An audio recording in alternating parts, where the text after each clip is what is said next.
مرحبا بكم في قناتكم، بتدعي إليكم أبرز العناوين.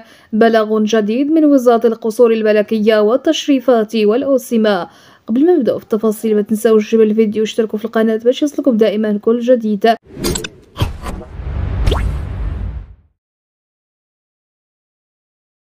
أعلنت وزارة القصور الملكية والتشريفات والأوسمة أن أمير المؤمنين صاحب الجلالة الملك محمد السادس نصره الله سيترأس يوم غد الأحد بضريح محمد الخامس بالرباط الحفل الديني الذي سيقام بمناسبة الذكرى السادسة والعشرين لوفاة فقيد المغرب العظيم جلالة المغفور له الملك الحسن الثاني طيب الله ثراه.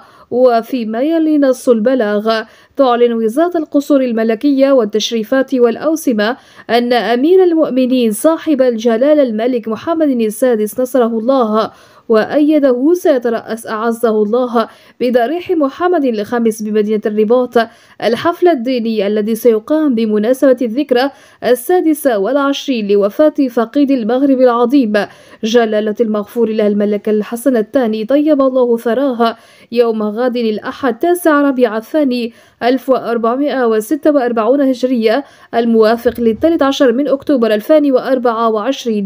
وسيبث هذا الحفل الديني مباشرة على أمواج الإذاعة وشاشة التلفزة ابتداء من الساعة 6 مساء من يوم غد.